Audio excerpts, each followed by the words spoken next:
Zambia has a long history of mining dating back to the time of the white settlers. Copper remains one of Zambia's leading foreign income earner. The mineral-rich copper belt still remains the center of mining, with mines such as Mufulira odd but still producing the ore for international markets. In the most recent years, Northwestern Province is witnessing both huge mining investments and extractions. It is the newer copper belt. There is Kansanshi mine here, and even when there are also other mines in the next district, Kalumbila, which is hosting two mines, that is Lumwana and Kalumbila FQM, you find that those who come for the first time or first arrive and settle in Solwezi. Mining is the mainstay in these areas, and the local economy in the towns and surrounding areas depends on the levels of mining taking place at any given time. Here in Mufulira, tuwashintirira pali mupani copper mine. Where there is no mining, if people are not working under mupani, there's nothing we can do here in Mufulira. Both in Mufulira and Solwezi, mining continues to shape people's way of life. This impact is seen in many ways, sometimes for the better. With the decreased activities on mining, we have recorded an increase in the numbers that are engaging in agriculture. The response has been good. The mining industry in the district, I may safely say, of course, there is some contributions taking place.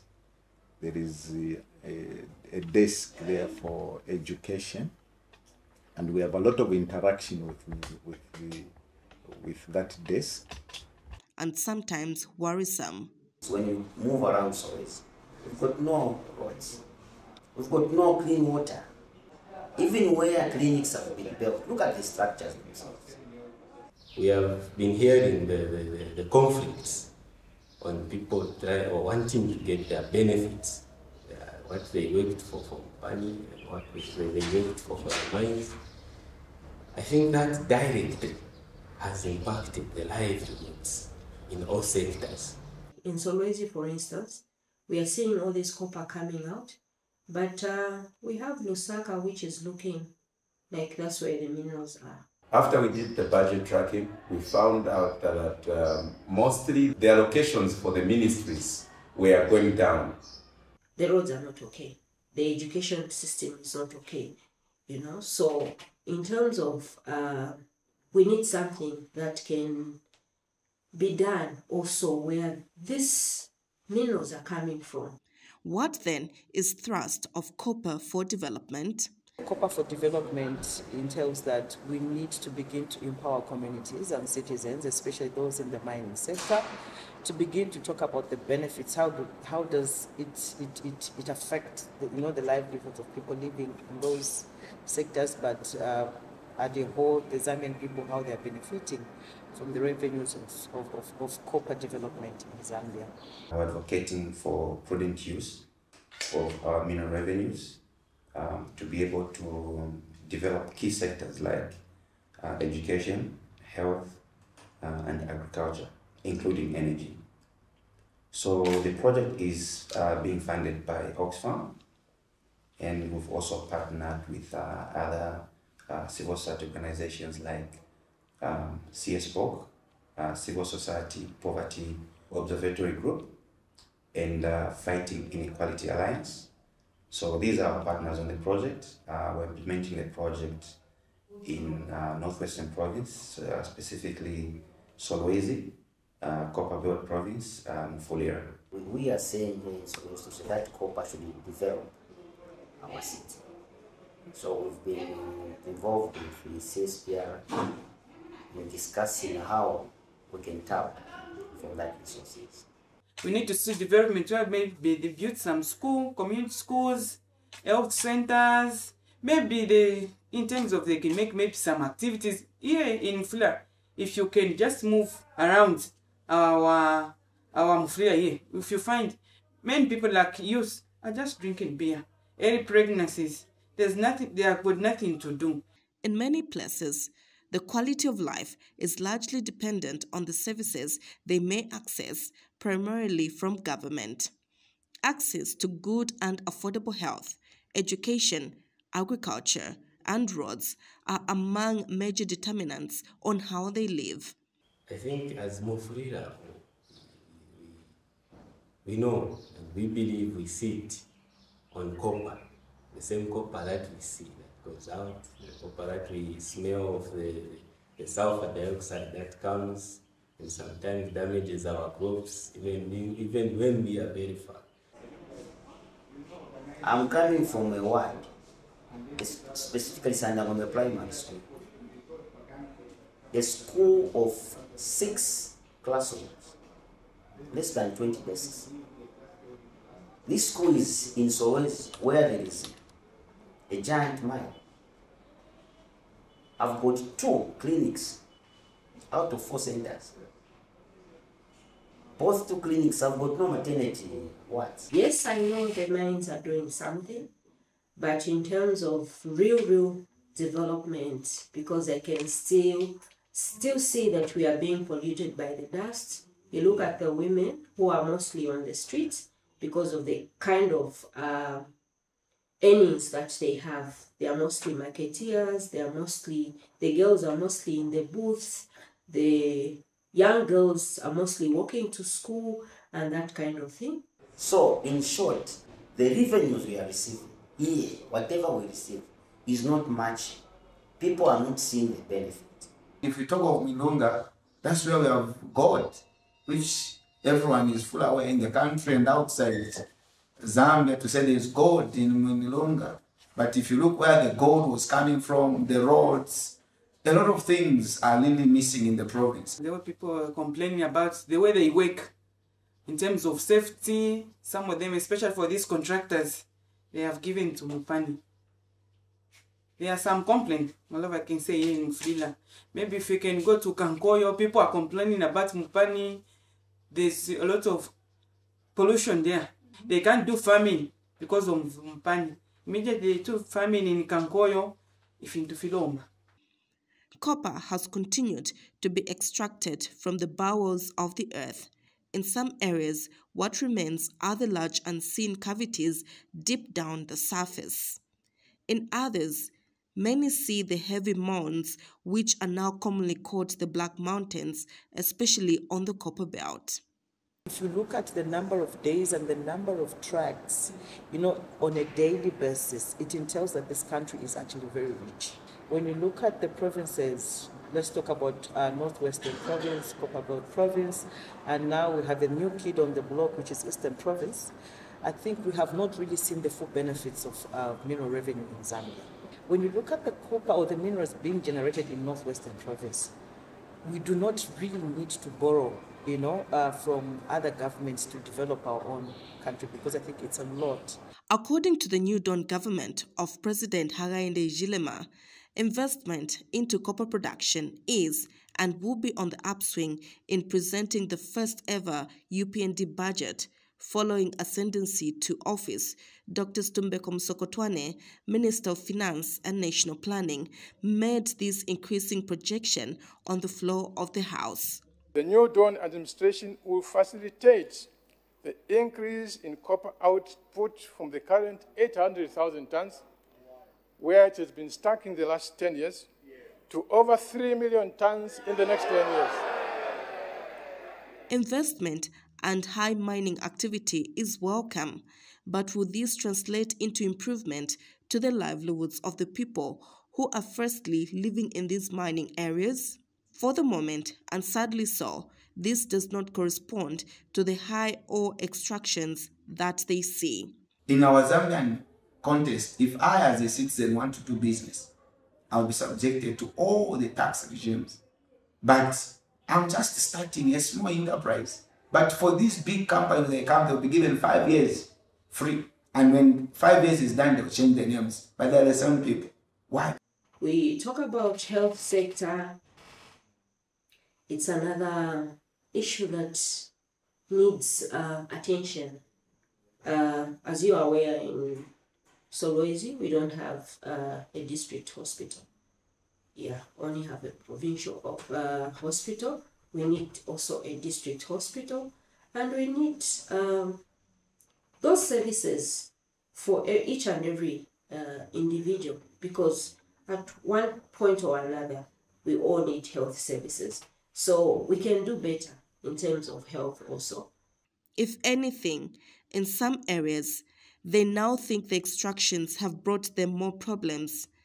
Its effect on the environment is something that remains topical, impacting negatively, especially on communities. When you go into the mines and look at the employment pattern, our people here cannot access good jobs. Where can they get good education? If we can have a university in this province where copper, in fact most copper in Zambia is coming from our province. You know, Northwestern, to me, is like the farm, where people will come and farm copper. You know, when you go to the farm, we don't eat from the farm. We harvest, we bring the maize home, we eat from home. Now see, the province is being considered like a farm, where people will come, farm our copper, enjoy it from elsewhere. Zeroing in, especially in the agriculture sector, we have seen that also the agricultural produce that were being produced for the district has not increased. You'd find that most of the people cannot be able, even I think vegetables, tomato, and etc. These things cannot be meet the market. The mining company has got the mining rights there, so the people are there just like squatters. So when you see the that land that has been claimed, which is not even being used, it's not really, the benefit is not there. We have issues whereby houses in Solwezi are expensive. Why are they expensive? Because everyone is going to Solwezi. So in Solwezi, you find a good house, a 3-bedroom house, it's above 2,000. So you discover to say, whether you are a miner or not, you be treated as one. Why? Because those activities, they have made the cost of living in Solwezi to be high. Mining is a wasting resource. As the reserves get depleted, one major question is what will happen thereafter. I hear our young ones speak out and say we would want to be beneficiaries of the copper that is coming out of our province, out of our district, out of our country, because tomorrow the copper which is going out is leaving holes.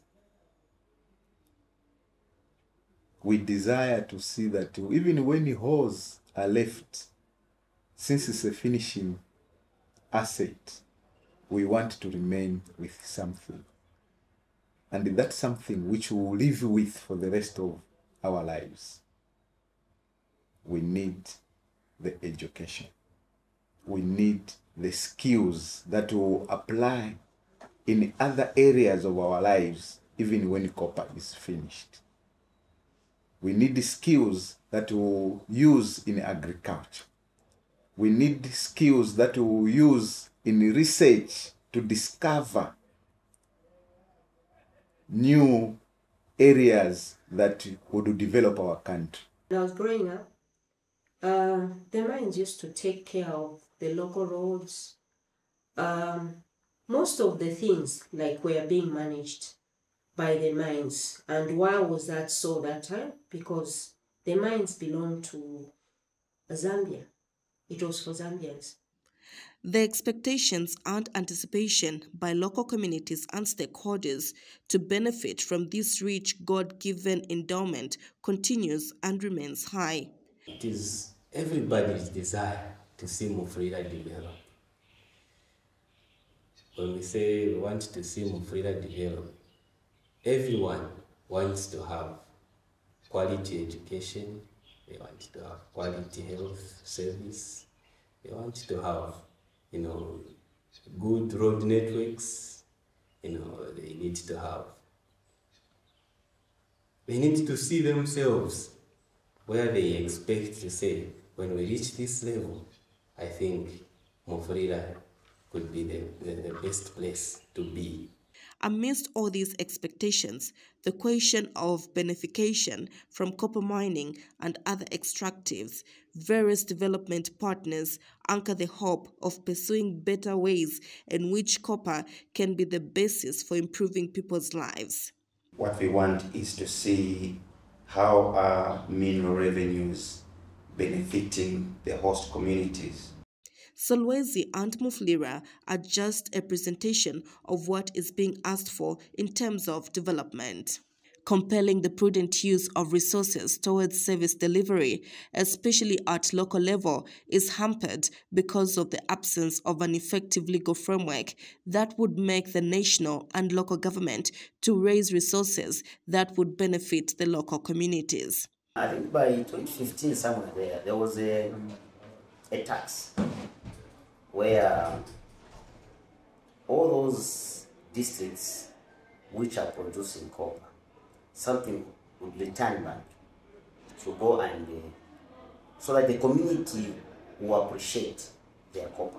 The mineral revenue sharing mechanism is a clause that was actually in the Mines and Minerals Development Act. In 2008, it was actually there.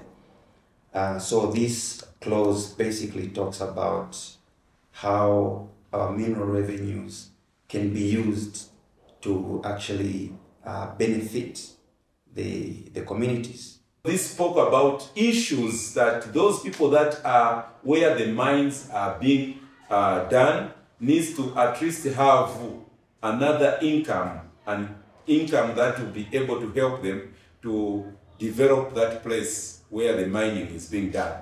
How can these revenues help to develop the sectors that I've already mentioned, like education, health, So that clause was there in the 2008 Mines and Minerals Development Act, but later on we realized that the mineral revenue sharing mechanism was actually removed from the Act. An appeal is being made to say, think of your children, your sisters, your mothers. We feel the mineral revenue sharing mechanism is very key in sustaining the livelihoods of these host communities, so that a certain percentage of revenues gained from the minerals is put back in the communities. There is surely an opportunity to relook at this legal provision and see how its return codifies efforts to develop rural regions, especially those around which mining activities are a common feature. The United Party for National Development, UPND, shepherded by President Hakainde Hichilema, has a great opportunity to deliver on that resounding request, as it also helps bring in new and expanded mining investments into the country. Let's have laws that will ensure that that girl child, that woman in the community is able to relate, is able to benefit, is able to be comfortable with the certain incentives that the government will provide. If it were possible, I would love that we have engagements together with those who are providing the corporate social responsibility and the other stakeholders. We say, this year, what should be our priority? If it meant no matter how much money is there, if it can build one big school which will add value, let it do so. For the local stakeholders, they have anticipation and counsel around what they should be benefiting from the copper and other mineral production. There is need for them also to plow back into communities. Mining activities continue to be on the upswing. For the stakeholders, they have their expectations. I hear our young ones speak out and say we would want to be beneficiaries of the copper that is coming out of our province, out of our district, out of our country, because tomorrow the copper which is going out is leaving holes. If we have responsible leaders who can be held accountable around mineral development in Zambia, if we can have leaders that can take keen interest around how we begin to utilize the available resources in this country to begin to generate and develop this nation, I think for me, it will actually help each one of us to move from where we are to a different level. Copper4Development is not a mere campaign. It comes with a deep reasoning that for the communities around which natural resources, especially minerals such as copper and other precious stones, are extracted, should directly benefit from the God-given resource. The existing stories of abundance amidst plenty should be changed, and all it takes is taking the right and bold decision to the benefit of the Zambians.